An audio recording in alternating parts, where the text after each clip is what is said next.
Pra quem não sabe, a minha profissão principal é de caster de esportes, ou seja, narrador, comentarista, apresentador e tudo mais, e hoje eu trabalho principalmente com o Valorant. E aí tava tendo um campeonato lá no Japão, eu precisava arrumar o meu horário e com isso eu decidi fazer uma live jogando jogos aleatórios de Super Nintendo, a grande maioria deles os famosos brigas de rua, os beat'em ups. E dessa live saiu conteúdo suficiente para fazer esse vídeo, porque foram vários jogos que eu testei uma madrugada inteira fazendo isso.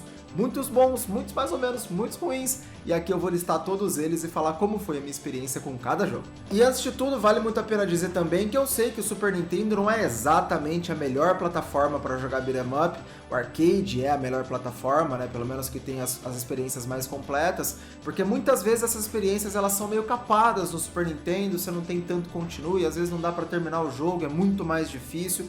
Mas é o que eu tinha em mãos, eu tenho aqui meu Super Nintendo Classic, então eu consegui colocar os jogos e deu pra me divertir também. Começando pelo primeiro que eu joguei, que foi Homem-Aranha Separation Anxiety, né? Spider-Man Separation Anxiety. Ele é uma sequência de 1995 a um outro jogo do Homem-Aranha que tem pro Super Nintendo e outras plataformas, que é o Maximum Carnage. Só que se fosse pelos gráficos, sinceramente, nem daria pra perceber. O Maximum Carnage tem os bonecos bem maiores e tal, era uma outra tendência, e esse aqui os bonecos são menores, assim, parece um estilo mais voltado aos beat'em ups ali do NES, né, que tinha uns bonecos um pouquinho menores e tal. E por incrível que pareça, o Maximum Carnage já era muito difícil, e esse ainda consegue ser mais punitivo, porque basicamente, pelo que eu entendi, o jogo não tem continue. Ou se tiver, é igual o Maximum Carnage, que tinha um continue e o restante era meio que escondido pelas fases. Então, se você não tivesse guia ou não pesquisasse muito bem ou gastasse muito tempo fazendo isso, você não ia zerar o jogo. Você pode jogar com o Venom ou com o Miranha, eles são basicamente a mesma gameplay, eu não senti que muda em velocidade ou então em dinâmica, mas os sons do Venom, eles são mais pesados, mais graves, então dá a impressão que ele também é mais pesado, mas no fim do dia eu acho que é a mesma coisa. O combate é bem desleal, tipo, você pode ser interrompido no meio do seu combo por um cara que é o cara que tá apanhando. Então só tá você e mais um na tela e você no nada é interrompido, então não faz muito sentido, eu achei meio esquisito, meio mal feito e meio difícil demais. E o jogo na época também foi muito criticado porque ele não trouxe nada de novo, ele não tinha cutscenes, que já era uma tendência, e até jogos do NES, tipo Ninja Gaiden tinha uma coisinha lá de cutscene e tal, e também porque ele não tinha originalidade. E era meio ruim mesmo. Então se você for muito fã de Homem-Aranha e quiser tentar zerar um dos dois, tenta o Maximum Carnage. Eu acho que ele é mais legal. Eu sozinho ali jogando sem nenhum tipo de guia, fui até a quarta fase e faz mais sentido gastar o seu tempo nele. Já o próximo jogo da lista me surpreendeu muito positivamente. O jogo é de 94, foi feito pela Natsume, acho que é assim que fala o nome em japonês, e é a mesma criadora daquele famoso Mighty Morphin Power Rangers, né? O jogo do filme aí, que é um beat'em up também muito famoso no Super Nintendo. Então tem muita coisa que meio que se repete, assim. E eu vou ser sincero, pra mim que não conhecia o jogo, é um hidden gem, ou seja, é um diamante perdido, escondido. Porque eu comecei a jogar, eu achei que seria meio que, morreu, game over, já era, acabou, não tem continue. Mas na realidade, você volta do checkpoint. Então, tipo, você pode continuar progredindo de boa. Tem uma dificuldade alta, mas não é uma dificuldade impossível, é bem prazeroso continuar. Aí você pode trocar o boneco cada vez que você perde, da game over. Os checkpoints muitas vezes eles são bem avançados, então muito próximos do chefão, é basicamente você voltar, matar 2 bonecos e já ir pro chefão. Então ele foi bem pensado nesse sentido. E esse eu fui até o final, fiquei horas ali nele, porque eu fui, né, tentando passar. Não é um jogo super longo, mas é a primeira vez que eu tava jogando, então demorou um pouco mais. O boss final eu não achei tão bom, porque a mecânica dele parece que eles tentaram inovar, mas não é uma mecânica tão core dos jogos de beat'em up. Aliás, é uma mecânica core, porque tem a ver com você fazer os agarrões e jogar os adversários em algum lugar, mas não é a principal mecânica desse jogo, e o chefe depende muito disso. Então eu achei meio chato, sendo sincero, mas eu ainda preciso voltar e finalizar, porque é um jogo muito bom. Aí são 3 personagens, o Ninja é um tancão, eu achei que ele ia ser muito roubado no começo, mas depois eu vi que ele é meio ruim.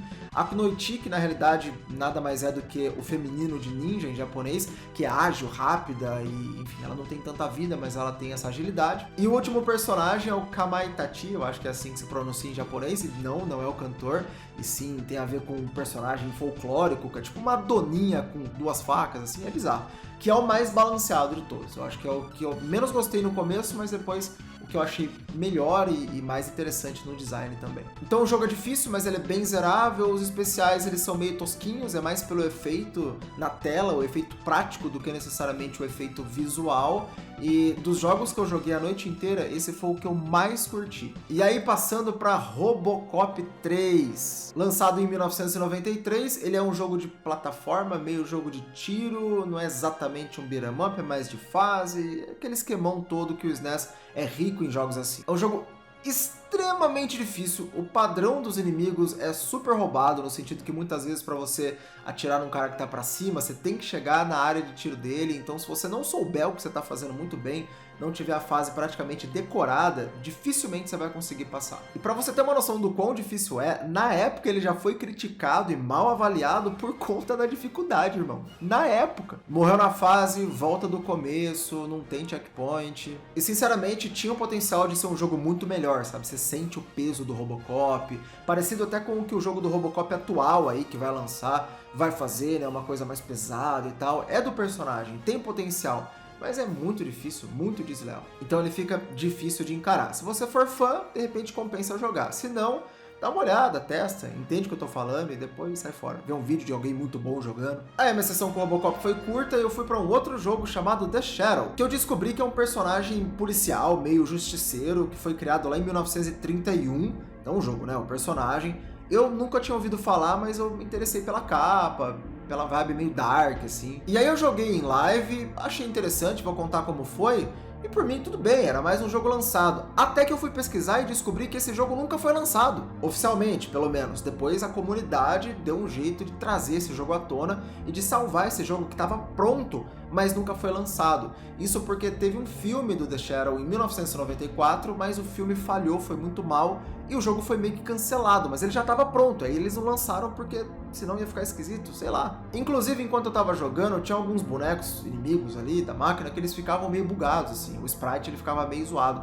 Aí eu ficava, pô, mas será que é emulação? O que tá acontecendo? Por que tá tão ruim assim? E a realidade é porque meio que o jogo não foi lançado. É um resgate da memória do jogo, do arquivo do jogo. E o jogo não é muito bom também. Ele é bem punitivo, ele também sofre do lance de basicamente não ter os continues suficientes para você poder zerar. Tem momentos de fase que você tá no socão, tem momentos de fase que você tá com algum tipo de armamento, e esses momentos são mais complicados, porque eventualmente você vai tomar dano de algum lugar, a não ser que você use a invisibilidade, que é uma habilidade, uma das 3 que tem no jogo, e aí você pode sair atirando invisível e tanto faz. E além da invisibilidade, você tem outras 2 habilidades, uma que dá dano e uma de movimentação, e o combate é meio simples. De novo, não é um grande jogo, mas vale a pena por essa questão dele meio que ter sido cancelado já estando pronto. E aí, pra finalizar a noite, veio The King of Dragons, que é um jogo que originalmente foi de arcade em 91 e teve um port pro Super Nintendo em 94. Não sei se teve port para outras plataformas, mas imagino que tenha sido